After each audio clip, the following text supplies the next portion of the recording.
رسول اللہ صلی اللہ علیہ وسلم نے فرمایا، جس نے اللہ کی راہ میں جہاد کرنے والے کا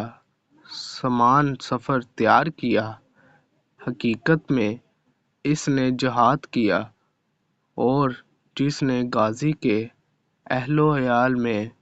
اسی کی جانشینی کی، اس کے اہل و عیال کی خبر گیری کی،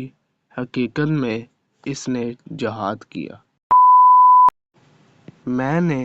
رسول اللہ صلی اللہ علیہ وسلم کو فرماتے ہوئے سنا، جس نے اللہ کی راہ میں ایک تیر مارا